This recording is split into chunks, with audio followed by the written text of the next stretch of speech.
Got 3 days we'll play on some grass and dirt, but turn down the volume on Dick and Bird. Fuck Dick and Bird! Fuck Dick and Bird! St. Paul admitting the law and life, and hitting rock bottom, drugs in the ex-wife. Fuck Dick and Bird! Fuck Dick and Bird! Fuck Dick and Bird! Fuck Dick and Bird! Fuck! Shit. Hello and welcome to this thing we call Minnesota Foul Play-by-Play. I'm your host, Anthony Variano, and I'm joined by our attorney on retainer, Michael J. Hawes, Esquire. Michael, how's your bod? It's exhausted. This job is killing me. You're exhausted. I just came back from Las Vegas. I feel great. Oh, no. I would assume. I would love that. I wish I could go on a fucking vacation here. The weather wasn't great. Rained for the first time that I've ever seen in Las Vegas. Couldn't use the pool. And it's got an outdoor pool, so it was just a little chilly. When's the last time you've been to Scobie, Montana? Never in my life have I been to Scobie, I don't think. You're not missing nothing. I didn't think so. Literally the middle of fucking nowhere.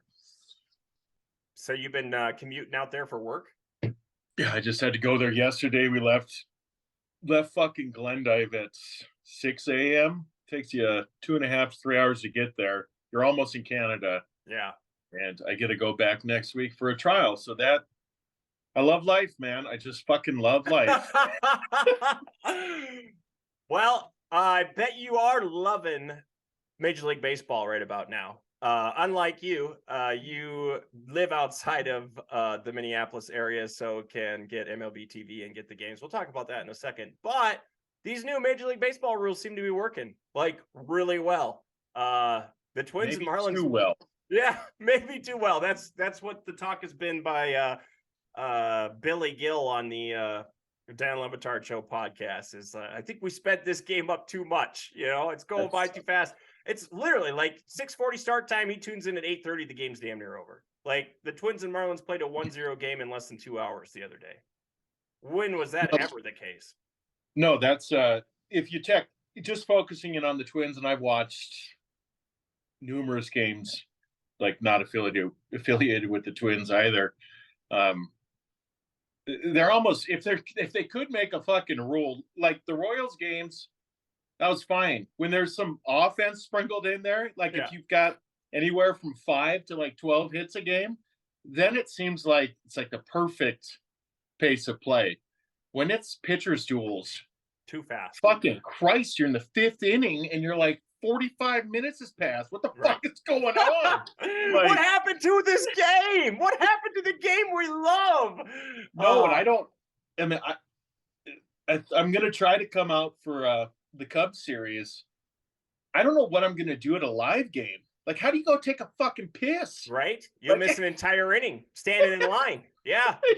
You got to get Champions Club tickets just to avoid standing in line and missing half an inning. Fucking, that's what I'm afraid of. But then again, the goddamn baseball game's shorter than a movie. And you got to, in 2.5 hours into a movie, you're like, Jesus Christ, could this fucking thing end already? I got to piss like a racehorse. Come on now. See, that's where I'm really torn for live games, though. If you up your ante and you get those championship club tickets, I want to sit there for 3.5 hours. Yeah. I want fucking more like free 5 drinks. to 6. Yes. I want free drinks for 2.5 to 3 hours as opposed to now. And breakfast, lunch, and dinner. God damn it. Now you're going to get an hour feeding and drinking. Like, fuck that. Yeah. No, that's what Billy Gill said too, is like, you're getting less baseball for the same amount of money. It's a ripoff. You don't.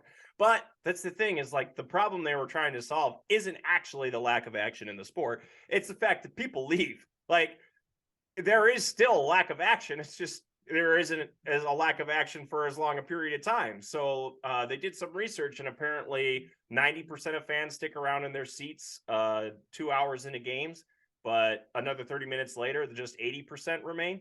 So the whole idea is, if we can play all these games in under 3 hours, which has been the case pretty much for all games played this season so far, then you'll get more people sticking around longer and staying in their seat longer, which, tends to lead to them. They're not losing any concession money either. Like, they've already done the math and they haven't lost any money on concessions. That's what I find. You figured you'd be losing about $13, $14 per person per beer because you're going to be drinking one less beer every game. Well, shit, you're the 7th inning, fucking an hour and 10 minutes into the game. So right. That's what I find unbelievable. I mean, I've got no basis to not believe the Athletics article. Fucking very great article. People should read anything the Athletic puts out. I mean, that's why I got us an account, baby. I love it, but that article also did kind of fucking piss me. I'm getting sick and tired of being fucking monitored everywhere you fucking go. Yeah. Like, that's all we're just commodities for fucking business now. Yeah. No, cameras just identifying empty seats. Yeah. In the ballpark. Pretty common. No, I understand. Oh, we're not going to use this facial recognition software for anything for this. Yeah. Unless you're James Dolan at the Madison Square Garden. Yeah. Fucking. So games have been really short. I haven't been able to watch any of them, though, because the Minnesota Twins games are not included with the Bally Sports Plus streaming service. I don't know what that's about. I bought the service specifically for the Twins, thinking that would be the only way that I could get those games. And they're not even included. Apparently, you can get the Wild, you can get the Lynx, you can get the Timberwolves, but you can't get the Twins.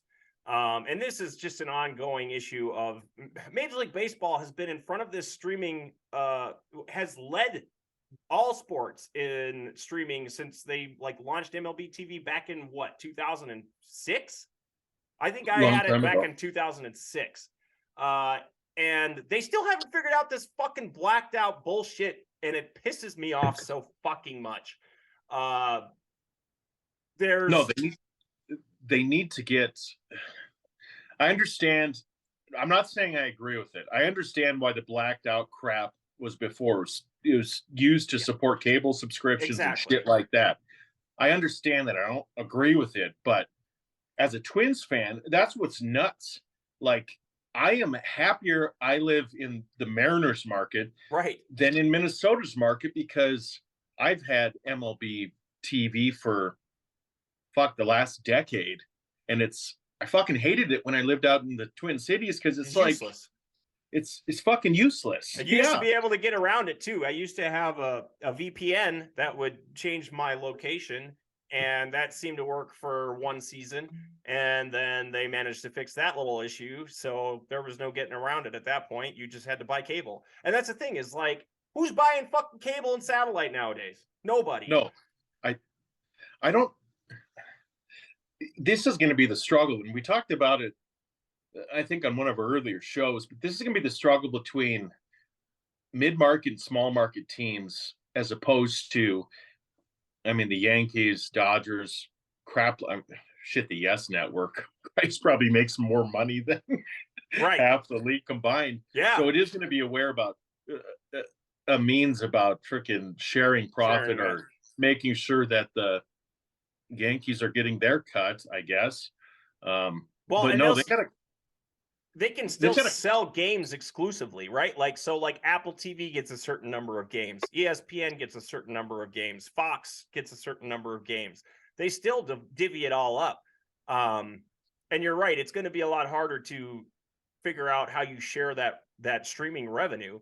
But the one thing that it doesn't take anything to figure out is that people in their local markets are not buying cable in order to watch their fucking team. It's just not going to happen. They're not getting money out of me. Ever. No, so you're losing interest in the sport in its own market, and you're also losing money. Yeah. I was thinking about that a lot yesterday, and I got that text where I was like, well, crap, I'll just send Tony my login for MLB TV. But then I'm like, nope, that's not going to work. It knows where I am, just like we talked about with the fucking cameras in every location you go. Everybody knows where you are now. And so, but that's the thing, is I probably could have logged on to MLB TV, because they do have a free trial you guys can check out if you'd like. But okay, so we had promises from Rob Manfred that when Diamond Sports Group, the parent company of Bally Sports, when their bankruptcy was, finalized, that MLB would take over the broadcasting of those games. Which to me, and there's also a quote of him saying that they would get rid of blackouts.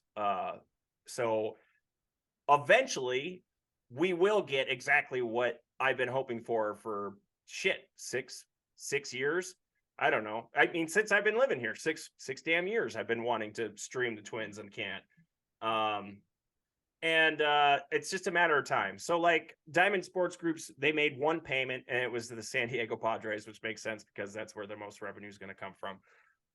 So the other 13 teams, however, didn't receive their debt payment. So it's likely MLB sometime during this season will end up, I mean, pretty soon Bally Sports won't even be broadcasting those games. It'll just be an MLB broadcast team, I'd imagine. Yeah, that's earlier when the bankruptcy news was coming out. And when I say earlier, we're talking months ago now. Yeah. I mean, there were talks that, it would just be absorbed into like MLB TV. Right. And then they'd figure out regionally they'd have like their almost own broadcast teams. But God, this is what irritates me the most is because I'm an avid lover of the freaking game. And it just irritates. We have this high coming off the World Baseball Classic where baseball in March is competing with basketball, hockey, like competing with everything. Yeah. And we're not taking advantage of it at all.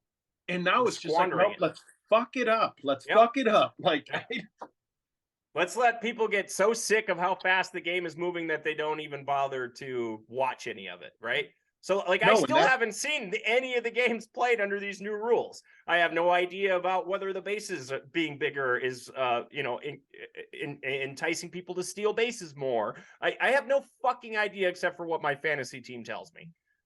Let me tell you, it is, Tony, unless you're a Twins fan. Like, we're the only during this Miami series, at least we've had some stolen base attempts and at least one today. We had a successful stolen base.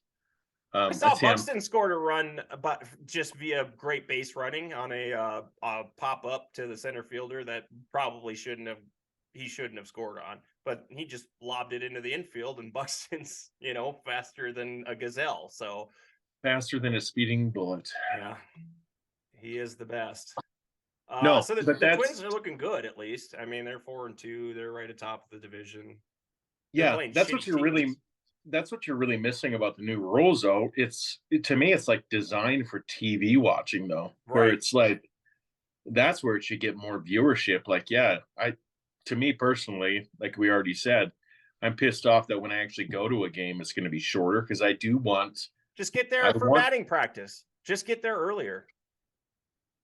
Yeah, whatever. You don't seem too excited about it. I know. I used to. I've been to so many. I've been to so many games where it's just like batting. I'm over that stuff. That's for like the kids. And you don't want to ruin. I want that still to be young adults and kids up there getting autos and like falling in love with the game more. It really irritates me when there's people my age down there, like taking time away from kids. It's like, get the hell out of here, man. Yeah, no kidding. But no, TV, it's been amazing just because it's like watching a movie. I can devote 2 hours of my night as opposed to 4 hours where, not going to lie, some games drag on and then you lose interest and whatever, but. Well, even I did go out and catch 7 innings of the opening day games at the sports bar. And I got to say, even in those moments, I was like, man, I really don't think I could do 162 of these. Like, I just wouldn't watch 162 of them on TV ever again. I think the last time I did, though, like even close to, I think I did like 150 back in 06 or 07, something like that. But that's a lot of baseball, man. I mean, even only if the games are only 2 hours long, it's still a shit ton of baseball. No, it is. I've seen all 6. I missed a couple innings today because You go fucking speak up at the college. You piss me off. But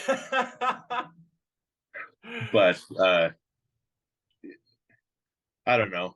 Speaking of the Twins, though, oh my God, today's fucking Thielbar. Goddamn, let me down. The ump let me down. Pagan has been scarily effective. Okay. Like, as much as I've as in like scary good, or like scary he's a little out of control?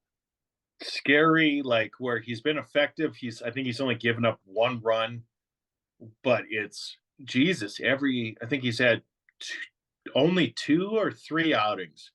Shit, he comes in and you remember watching Joe Ryan back in the day where you always made the comment like, God damn, he looks like the most nervous. No, you mean man. Joe Nathan. Joe Nathan, who got up there and looked like a horse. Nathan, not Joe Ryan. Jesus Christ. Yeah. Yeah. He looks like that. And he cannot start. The first batter he faces, every count, it seems, goes to 2-0 or 3-0. And you're like, what the fuck are you doing, man? Like, throw a fucking strike. Well, that's the problem, is if he throws strikes, people fucking seem to hit him until they don't land. They just go into orbit. That's why it's been scary. Like, he gets to a 3-0 count, and then here comes his fastball, and you're like just kind of looking at the screen. You're like, God, thank fucking God the guy didn't swing, because that was right down the middle of the plate. So he's getting away with shit because batters don't have their timing down, is basically what you're telling me. So he's going to be terrible again this year. Yeah, fucking terrible. In the I believe it was game 3 in the Royals series. I think I was watching that at my brother's house, and fucking he comes in and boom off the bat. You're like, motherfucker! It looked like a shot, and it just died like 5 feet in front of the fence. And you're like, thank fucking God. Thank you, wind. But the nice thing about the Miami series, even though they took the series, and I mean, we went up against some fucking good pitching. Our pitching, great. Our starting pitching has been spot on all year. Our bullpen kind of let us down. Well, that's what you should expect out of that rotation, though. I mean, they've been really good, but also, again, it's the first few weeks of the season. Pitchers will always have the advantage. The batters start getting hot in the second month in May, so we'll see how that goes. We shut down our eyes today, though. It was nice to see us get a couple strikeouts of him. Right?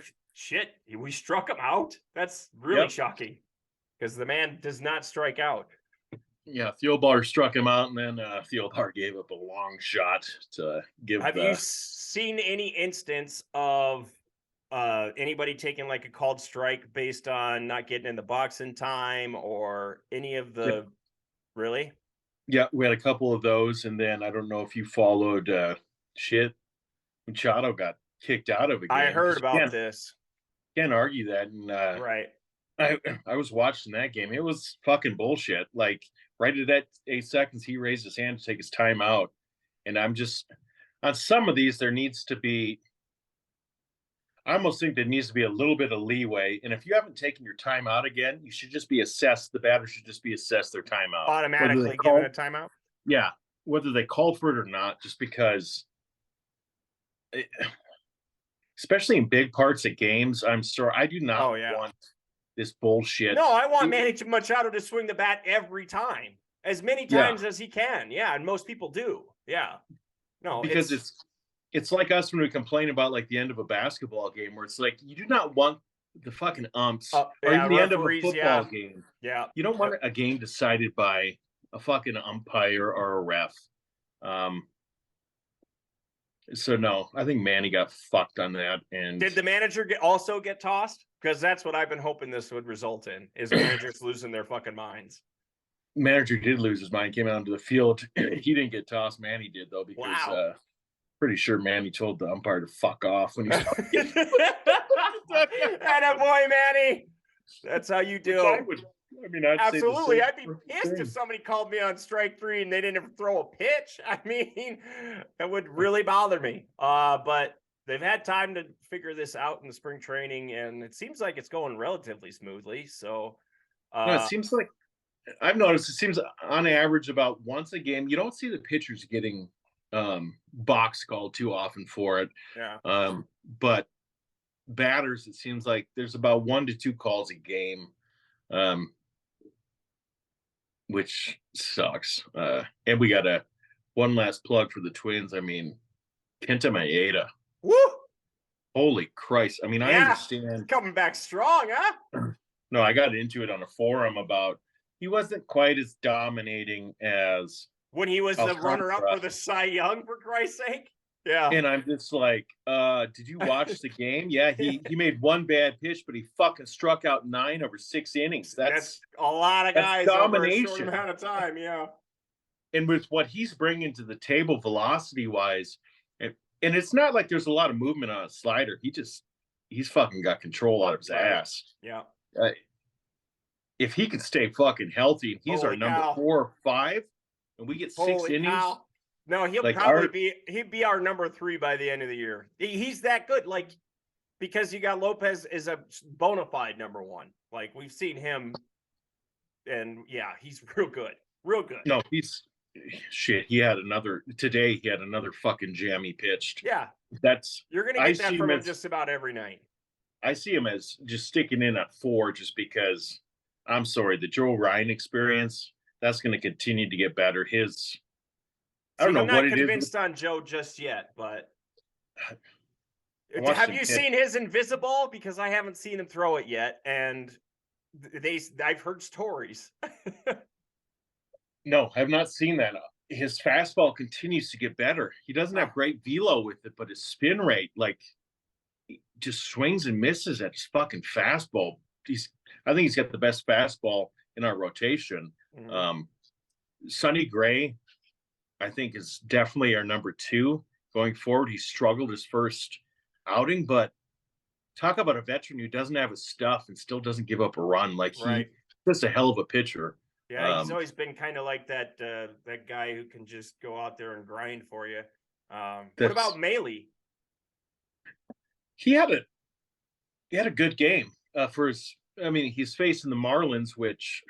Yeah, you can't really do much with what we're playing with here, Kansas City and Miami. But when you go scoreless innings, then yeah, that's what you should do against those teams.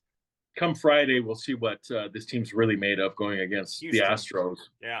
Game postponed from Thursday to Friday, folks. So it'll be Friday, 3:10 Central Time, I believe, is the start. We had a little snow show up as usual at the beginning of the year. Just 10 inches. You know, it was funny. I got home from Las Vegas and everybody said, I got, Instagram videos of all this snow that was coming down. We got 10 inches in Minneapolis. I get home, it's all melted already. Like, crazy fucking weather out here. No, that was, speaking of Minnesota winters, well, anywhere fucking north in this country.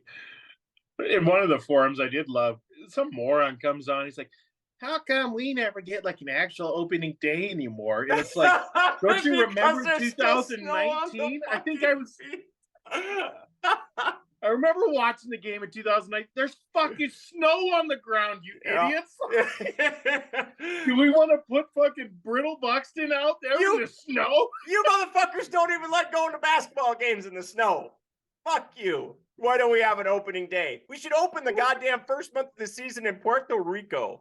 Yeah. Because that's where most of our team is from anyways. That was the best response somebody put on there. It's like, look out your fucking window, you moron. This is why we don't have baseball in fucking March. We will never have an the day they schedule another fucking opening day game here in Minneapolis will be the day that they put a fucking roof on that stadium, which will be never. No, I almost start on the road for 2 weeks or a week every year. I would almost wish they'd push it where it would suck for Minnesota fans, but it'd be good for the health of our players. Almost the first 3 weeks of the season, all road, and then give us just an overabundance. Well, just think what you could do in the last couple months of the season with all those exactly. Load us up June, July, and August with a bunch of home games. Yeah. I'm telling you, we would make more money. Again, the Twins were, I believe, had the 4th biggest loss in revenue last year with $30 million they lost. So we can't complain about the Pullets not spending money anymore because they're spending plenty and they're losing a punch. So I'm still going to complain. I'm still going to complain. You can complain, but nobody's going to listen to you because, again, they lost $30 million last year fielding a really bad team. Tony, I'm gonna tell you a secret. Rich people like that, they don't lose money. That's just a write-off for fucking income. That's true. You're right. Yeah, you're right. You're right about that. But I mean, they would be able to sell out the stadium in Puerto Rico every game that they played down there, which is why I think they should just start the first month down there. Just play 2 weeks worth of games down there. We're not, I mean, again, the attendance here in Minnesota has not been great in the last few years. They've done a bunch of upgrades on the stadium this year. We'll see what that does. But I mean, it's just the product on the field that brings people to the ballpark. You had Carlos Correa last year, and you still managed to suck at you drew dick. You drew dick. And that's mostly because in the last 2 months of the season, you fielded a fucking AAA team. Which turned the St. Paul Saints into a goddamn AA team because I saw them play and they were terrible towards the end of the year last year. Oh God, you should living out there. I mean, the caliber of the St. Paul Saints though. I'm going a lot. Yeah, like they could compete with the A's. Like they could be their own fucking major league team. The amount of talent they have, and they're way more entertaining. Way more entertaining between the innings. But we got. Twins got some big decisions coming up, though. I mean, with as I would say pretty decent as our lineup has been, with Polanco starting on the injured reserve list and Kirilloff. Oh yeah. My biggest surprise, which I'm very happy with, is Larnach. Larnach's been a better bat than Miranda. And that's not discrediting Miranda. Right. That's Miranda's out. Yeah. He's hitting the ball hard. They're just line drives at people. Larnach has been fucking really good. So, and that's a lefty bat where once Kirilloff's ready and once Polanco's ready, it's like, where do we lose Larnach to? I mean, we're going to have to put Buxton out in the field then because we need Larnach as our DH. Like, we got to keep Larnach's bat in the lineup. He can hit. He's been hitting lefties and righties just fucking great. Like, well, when Kirilloff comes back, maybe that makes Kepler expendable. Well, Kepler tweaked his knee the other day. Well, he's been. I did read the Mariners have apparently made calls. They're interested in another lefty outfield at bat. So, we'll keep an eye on that. He's had a slow start, but he's hitting the ball hard. He's another one who. Bad luck. A lot of his outs are fucking line drives, to people. So, all right. Well, keep an eye on the Twins as much as we can. I guess I'll have to listen to them on the fucking radio. We'll see. Let's see. Let's get to the Wild. They are gonna make the playoffs. They have clinched a playoff spot, folks. We are in. Take that, Sarah Sivian and all the ladies from Too Many Men. You got it wrong. Could have been more wrong, baby. We can still win the division. Let's see. They did lose Mason Shaw to his 4th ACL tear at Vegas on Saturday. I was at the game. It looked bad, and it turned out to be bad. He's out for the year. Probably out for good. I don't know that he'll be returning as a Minnesota Wild. Good news, though. Kirill Kaprizov and Gustav Nyquist have been practicing with the team. Nyquist has even been, that's our guy. He's been taking contact, and one of the two is going to play on Saturday. We don't know which one. Dean Evison will not tell us. They're playing the Blues on Saturday. Nyquist is closest to returning. As I said, he's taking contact in practice. And then they've got back-to-back games on Monday and Tuesday. Only one of them will be in each of those games. So you can at least expect to get Kirill on the ice for one game before you get into the playoffs, which it seems like will be fine for him because everyone says, or anybody who's been at practice says that he looks amazing and is going to. No, that will be nice just to get one game under his belt, though, coming back, just so get any rust off his skates, which I doubt have any rust on him anyway. Never have any rust on them. The man is a gamer. There's a 3-way tie between Colorado, Dallas, and Minnesota atop the Central Division. Colorado has a game in hand. So the Wild will likely face Dallas in the first round of the playoffs. and we'd like to obviously get home ice advantage in that series. We'd love to win the Central, but I mean, you're going to go through tough teams regardless. So let's just try and get a 4 games at home where we play great. So that's likely upcoming for the Wild is Dallas, who's been really great all year. Should be a fun series. Of course, you've got their formerly the North Stars, so they'll have that as well. Should make. I mean, the NHL playoffs are always great. So, oh yeah, they're the best entertainment. I saw today that Mad Dog Russo did his top 5 postseasons, and of course he went with MLB as the number one. Although MLB has been doing it pretty good these last few years with the play-in games and expanding the wild card. No, in the Twins were irrelevant at the end of the last year, but that playoff was fucking fun. Yeah. Talk about some series coming down to the wire with. No, I like the structure of it. A lot of avid old school baseball fans don't like it because it's with play-in games, shortened series. It just makes it more fucking intense. Yeah. I do wish the NHL would just do what the NBA does and rank the teams 1 through 8 and then have the 1 play the 8 and so on and so forth. But I mean, whatever. We're in a division that works out pretty well for us because the Pacific has a few teams that have amassed more points, so it would be higher in the rankings, and we would kind of get screwed there. But all right, they're going to the World Series. I think of the teams that I've seen in this state play, I think that team has the best chance of winning a championship. I never thought that I'd be saying this at any time this year, but that team could make the Stanley Cup final and lose to Boston, just like everybody else. No, like we've discussed over the last month and a half to 2 months, this team has it. They're just playing good hockey, and they're tough. They're really tough right now. Matt Boldy really found his game when Kirill went down. Holy cow, that guy's going to be great. And we got him locked up for a long time. All right, speaking of playoffs, another team that's in the playoffs, the Timberwolves. They managed to play their worst game at the wrong time, but rebounded nicely. They took the worst loss against the spread in 28 years. They were 19.5-point favorites over the Trailblazers in Portland on Sunday and managed to lose by 2. Karl Anthony Towns took 3 shots. 3 fucking shots in the game. How's that even fucking possible? What are you doing, Chris Finch? I mean, Jesus Christ, at halftime, you need to be in that guy's ear like, you need to shoot the basketball. Please, shoot the basketball. What's that fucking announcer for the Brewers? What's his name? The guy from Major League, the movie. Harry Doyle here. No, it's 3 fucking shots. Bill Uecker? Bob Uecker. 3 goddamn shots? Yes, that's how you should respond to that. They did hold off the Nets 107-102 on Tuesday. That was last night. And I watched that game, and they look pretty good. Like, Karl Anthony Towns basically started the game and ended the game for him. He scored a bunch of points at the beginning and the end, and that's what you need those guys to do in the playoffs. So, I mean, they're going to give up. I mean, they're just not going to score a lot of points. They're, I think, 27th in the NBA in scoring. But luckily, they've got the 2 towers and are pretty good at defending.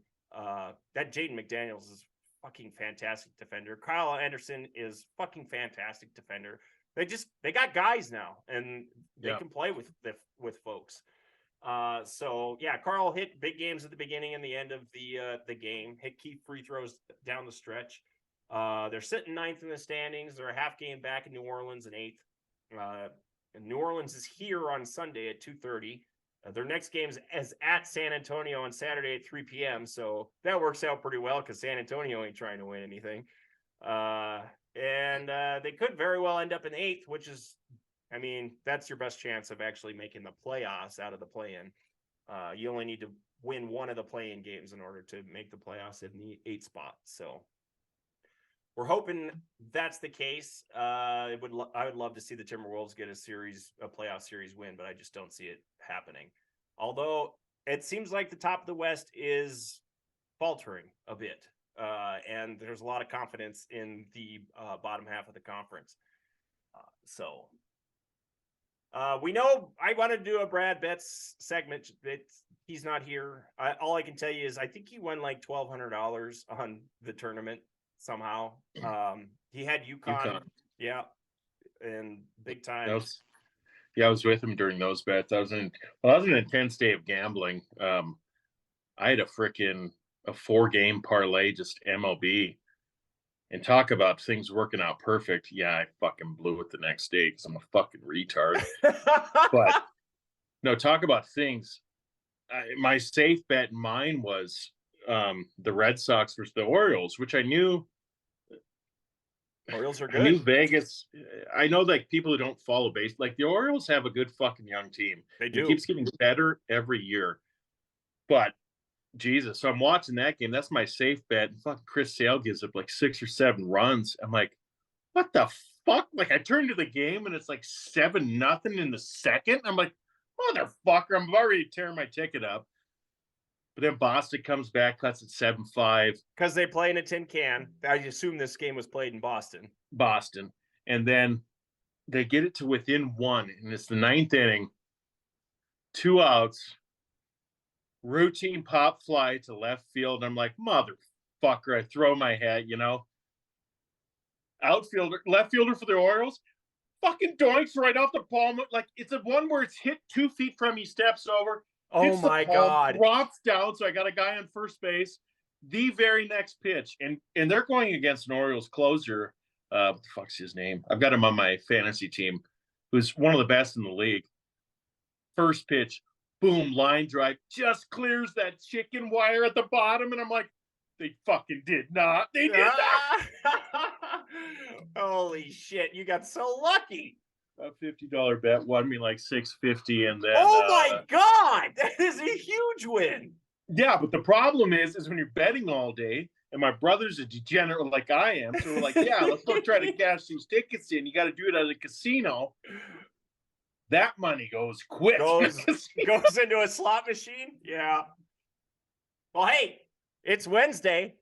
And you know what that means. AEW Dynamite.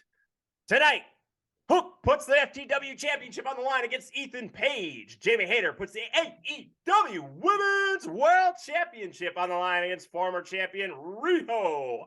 Best friends challenge the House of Black for the AEW World Trios Championships. And it's titles versus careers as the Guns put the AEW Tag Team Championships on the line against FTR's career in AEW. That's all happening tonight in about 2 minutes. We'd like to thank you for joining us here on Minnesota Foul Play-by-Play. I'm your host, Anthony Variano. I'd like to thank my co-host, Michael J. Hawes, Esquire, for joining me and talking baseball. We will be back. Sorry it was such a long time since we spoke to y'all, but I was on vacation and it made it hard to get together. I mean, Vegas is fucking crazy. Vegas. Wild and crazy. Lost a bunch of money, so yeah, we're back at it. We made it over 1,000 downloads per episode. We got a couple episodes to over 1,000 downloads. So here's the golf clap to our audience. We are 1/10 of the way to making money and on to this ourselves. Thing. Yeah. To the hard work we put in this show. Absolutely. The 3 to 5 hours a week that I put into this show that I never get back. God bless you, Ireland. Totally. And God bless Ireland, who makes up, 12% of our audience. Cheers to you. And let's see. What else? We'll try and get back to you within a week. Follow us at Minnesota Foul Play-by-Play on YouTube. At Minnesota Foul Play-by-Play on TikTok. Where else are we? I'm off my game. Shit. Yeah, you are. Oh, GoGodsJournal.substack.com is where you can find our podcast, as well as on iTunes, Spotify, and TuneIn. We're on TuneIn, if you didn't know. Thank you for joining us. This has been Minnesota Foul Play-by-Play. Peace out. God bless you, Tony. Love you.